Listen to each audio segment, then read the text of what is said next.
Hey, what up everyone? I'm Sinnycool, and this is Gems of War. And today I have 5 teams for you. 2 for the World event, a low level and a high level, and 3 for the Faction Assault of Fang Moor, a low level, a mid level, and a high level. So let's get started. The last team on here is rather topical, so stay tuned. But here's the first team. We have the Bone Shield, Skeleton, Aziris, and Keeper of Souls. The team I showed yesterday just slightly tweaked. I put Aziris up 1 and moved Keeper of Souls down 1 because I did not like that Aziris was fully blocked.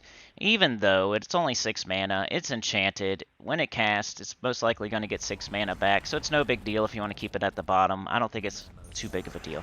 But yeah, the Bone Shield makes a bunch of purple and brown for the team based on the typing, I'm pretty sure, or Keytar, one of the two. So it's fully optimized here because everybody on the team is down with that. Then Skeleton makes a bunch of skulls, gets an extra turn. It's an awesome freaking common.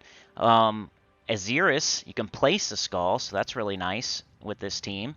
And it's only 6 mana cost, and it can get all of its mana back if there's 13 or more purple on the board. Then Keeper of Souls, you choose a gem color, and it changes them all to skulls. So you want to do that to where you get an extra turn, so choose a color that makes you have an extra turn. The order of operation here, normally you're going to get up your weapon first, cast it, make a bunch of purple and brown. That's going to get everything else up, so then you cast your Skeleton, which has an extra turn on it anyway. Then you use your Keeper of Souls to line up everything after the Skeleton, and then you use your Aziris to finish off the last thing by placing a skull in the best place possible. Everything should be dead at that point. This team's really fun. The Keeper of Souls, I don't get to use it very often. And the Skeleton and Aziris really complement it well, as well as the Bone Shield. There's the team code, Necromancer, Abyssal Banner. Should be pretty good, and it's fun. Second team, this is the low-level team. So Skeleton, Arab Blade, and the Pharaoh Hound. 2 Skeletons. We can't use the Legendary Keeper of Souls because this is the Epic and Under team for beginners. Just do what you can, y'all. Remember, the scoring is base rarity, alphabetical order. Apophysis kind of throws a monkey wrench in that, but it's no big deal. You can still do base rarity, alphabetical order, and you won't be doing anything wrong except for maybe taking a higher level battle when you should take a lower level battle at some point. But it's no big deal, so don't worry about it. Don't be the technically actually guy. You'll get the same amount of points, so it's all good. But yeah, 2 Skeletons making a ton of skulls. If you can get both of those up and then cast them, you cast one, makes a bunch of skulls, gets an extra turn, you cast the other, makes even more skulls, gets an extra turn. You're probably going to have some extra turns with skull matches. And then, yeah, you do it again pretty much. You cast your Scrab Blade, which blows up purple, and gives a positive stats effect and has a summon. And you have your Pharaoh Hound at the bottom for barrier and to make purple and red for the Pharaoh Hound and the Skeletons. So really good team for beginners, I would say. The Skeleton gives itself armor. The Skeleton has an extra turn. The Skeleton makes skulls. We got a skull damage medal. You got 2 of them. If one dies, you can summon in something else with the Scarab Blade. Arab. And then you got the Pharaoh Hound to give out random barriers while also making colors you need. So I think this will work good for beginners to do their share at least. And I'm using Necromancer, and you're about to see the team code. And it is the Slayer banner. Also, I mentioned yesterday I was going to tell you all about the Gargoyle gem, and people in the comments let me know what that does. There's 2 different gargoyles. There's the good gargoyle and the bad gargoyle.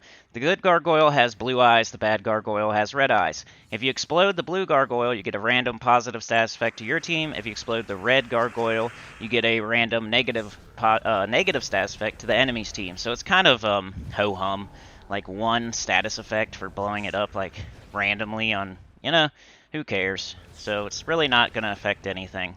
Except for when they blow them up and do them to you, I guess. That's kind of sucks, but... Here's the first team for Fang Moor Faction Assault. It is the mid-level team, which is pretty much a low-level team. It's not, like, super hard to get these gob truffles in the underworld.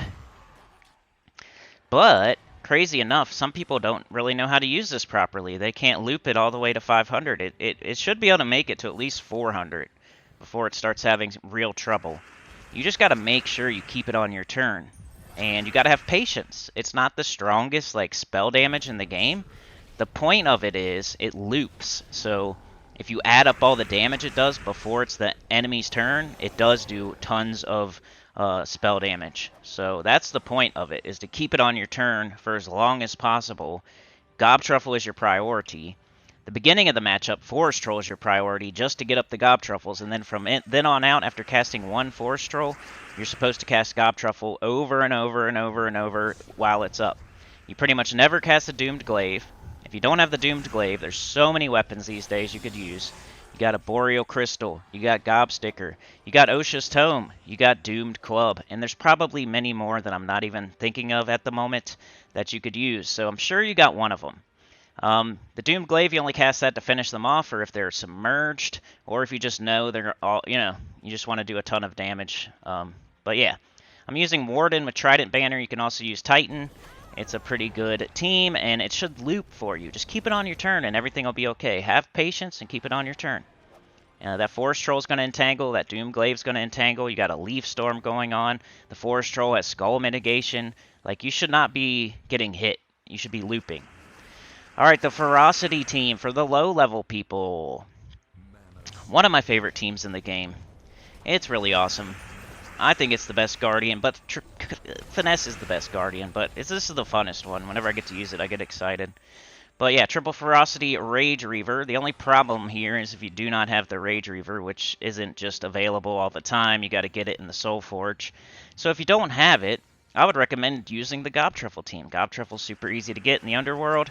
I say that with the, caveat that you're doing your City of Thieves on level 20 3 times a day for at least a month or two now. I mean, I know you can't just go get it right now if you're not doing the correct things in the Underworld, but if you're doing the correct things in the Underworld and following my advice, then you should have it. So you should have Gob Truffles. But Triple Ferocity, Rage Reaver, you make yourself a Shaman class to do a 50% start for your whole team. The Rage Reaver makes a ton of red. The third trait on the Ferocities gives you 12 to every stat. Well, it gives 4, but there's 3 of them, so it's times 3. 12 to every stat, including your magic, which gives you more spell damage. Including your durability, including your attack. It does double damage to red. There's a ton of red in Fang Moor. If you do cast your Rage Reaver, make sure you cast it on something that's not red, so you can save those red enemies for the Ferocities. And it's pretty much just boom, boom, boom, boom, match over. And if you're just going for all rewards, this will do perfectly fine. And I've taken it all the way up to like level 400 before too, just like the Gob Truffle team. And if you're careful, it will make it to level 500. So there it is, Shaman class, I think Meteor Banner. And yeah, here's the last team, and this is the topical one because Ketris is in the soulforge right now. But Sinny, I don't have 2 Ketrises. I quit listening. I quit. I'm turning off the video because you have 2 on there, and I'm not going to listen to the next thing you say. Just use a Gargoyle instead. I just wanted to do this because this is the best one you can do. 2 Ketrises. But if you don't have 2, just throw a Gargoyle on there. It's the same freaking thing, and it's really good. And Gargoyle's super easy to get, even easier than Gob Truffle. It's an epic. It's not a legendary, and it's in the Underworld. So if you're doing things like hopefully you're doing them, if you're following my advice, if you're doing your 3 City of Thieves every day with your Rowan team, you should have enough shards to go get the Gargoyles, you just replace them both. If you don't have Ketris, you can just put 2 Gargoyles there. It's the same thing almost. Yasmin's Pride drains one enemy's armor and gives a life to your whole team based on that. Ketris does splash damage based off your life, its life, armor, and attack. So I'm using Metals of Seasons. I'm using Shaman class, 50% start. And we have Harpy Mage, who is the 2nd turn in power. So most of the time, how this fight's going to go, you get up your Harpy Mage, you cast it on one of your Ketrises, you cast your Ketris on 2, it kills 1, 2, and 3. Then you cast your 2nd Ketris on 3, and you win. So yeah, pretty easy here. Yasmin's Pride, Ketris, Harpy Mage, Shaman class, Maze Banner. But yeah, that's it for today. Tomorrow we have a live stream around, I'd say 9:30 a.m. would be right around when I would do it. But yeah, we'll be doing more Gems of War tomorrow. Probably opening a bunch of vault keys. Like, share, subscribe. Consider joining. It helps a lot. Tell your good about the channel. Comment below. You are the freaking best. See y'all next time. Peace.